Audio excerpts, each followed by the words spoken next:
Now, once you've go through every questions that you have done, the first question, second, and third, now we come to the fourth questions, and the fourth questions generally will possess two parts, right? The first part, A, it's going to ask about your contributions, and I think the part B is going to ask you about anticipating some of the constraints within the contributions that you're trying to make. Now, this part here is a part where you are going to tie everything in place. Just means that you're going to consolidate everything that you have written from the top to the bottom into something that's quite robust and makes sense, right? Okay, so the part A first. We're going to describe three practical, realistic ways on how you intend to implement your knowledge. So basically, once you gain your knowledge, what are you going to do, right? Some of the tips here that I've wrote is to approach the question with direct answers.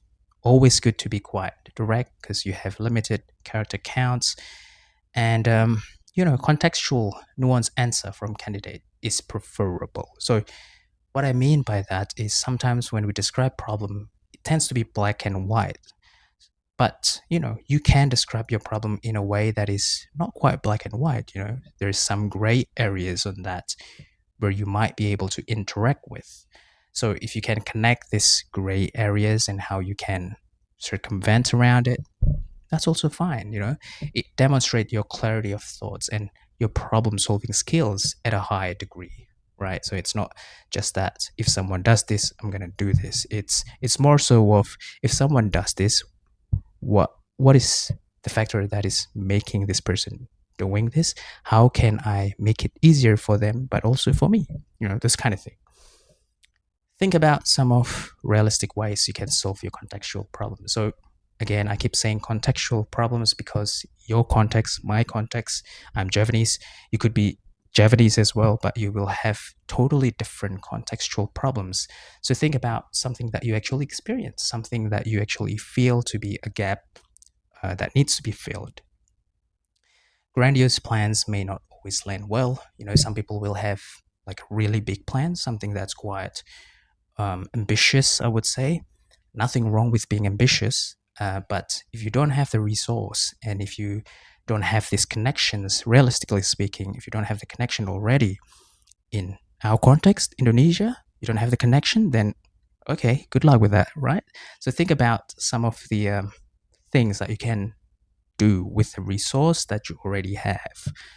So think about I possess these particular skills or network in my country, and with what I already have, can I make some sort of change, right? Again, here is a good quote. You can dream all you want, but don't forget to wake up. I mean, see the reality. And some of these tips applies on part B as well. Okay, so let's take a look into the sample answer, right? So here I'm directly implementing something that's community level through these three interconnected pathways, right? So this is straight away me setting the scenes about the grocery list that I would sort of describe here. The reason I'm calling it grocery list is because I'm just listing. There's nothing more about it. It's just listing, and I'm going to explain it a bit more down below in these paragraphs, right? So first, it's reformatting psychoeducation pedagogy, right? This is stating my plan. How is this supported? And how can I achieve the plan, realistically speaking, right? And, how can this plan make things for the better? Because you can have plans. The plans doesn't always work, right? But at the end of the day, what's the intent of it, right? And so if we have a clear intent, then the plan is going to be a bit more clearer. And then here the same, I'm just listing, right? I'm just using the trifecta, and I'm also using the same one here, right? Now again, I couldn't reiterate this enough that when you are making plans, you could also use something that you already have. It doesn't have to be completely coming from Australia or you study directly, it could be the combination of both. So, for example, I'm working here with an Indonesian NGO, but when I was in Australia, I know there is some other NGO that have the same interest. Can I connect them both so that there is this continuous collaborations? That's also fine. So it doesn't have to be completely from scratch or from zero. There's always some foundation to what we do. And realistically speaking, if you don't have any, then where are you going to stand? I think that's it for this one. It's pretty straightforward. It's all about listing, it's all about answering this trifecta, right? And once you got the trifecta down, you're set. Okay. Let's move on straight away to the part B because this is still the part of the question. Now, with part B, think about the constraints, like, what's going to hinder your process in doing this particular sets of contributions. Some could be systemic, for example, language, politics, money, right? Some could be external, or some could be unanticipated.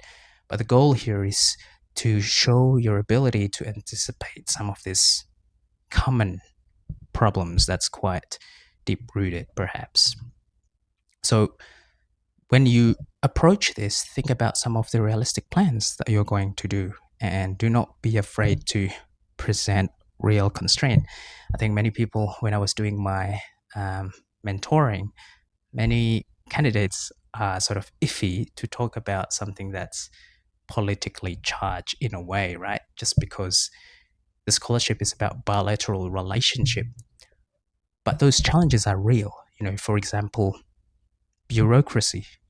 When you are going to be a practitioner, sometimes bureaucracy takes time, like a lot of time, right? So this can hinder some of the process that you want to do, especially for this profession, right?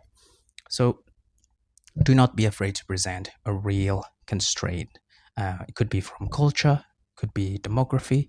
Culture could be, culture is not always healthy, if I can dare to say that.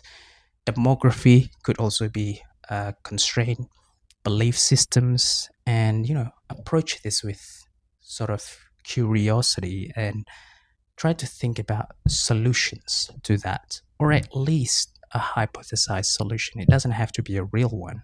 Think about some things that you think might work in your context, right? Okay. Sample answer, same. It's always about talking the friction first. So, what the constraint is, and how is this a gap, and how will this hinder my plan? Apologies. And then the solution right away, right? Or the alternative. So, sometimes solutions are not always possible, because it's systemic, it's so deeply rooted. So, think about alternative to, the problem solving that you can do. So it's plan B, right?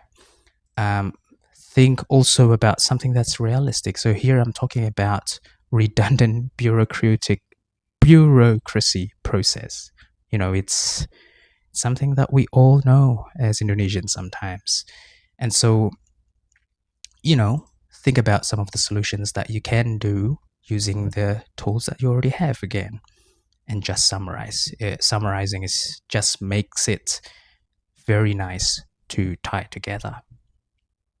Now, again, the reason I'm talking about using tools that you already have, and that tools may include your connection, is because I, I'd like to think that a lot of people who are quite independent tend to be a bit hyper independent at times. So they will think about solutions and they will think about how can they implement the solution themselves.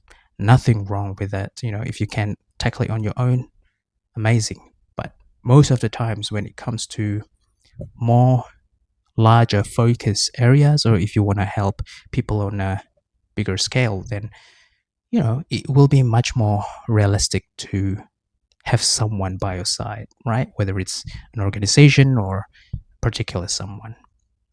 Okay, and that is it. We completed the whole series of the questions here. And next, I'm going to talk about uh, what you can do to improve on your personal statement.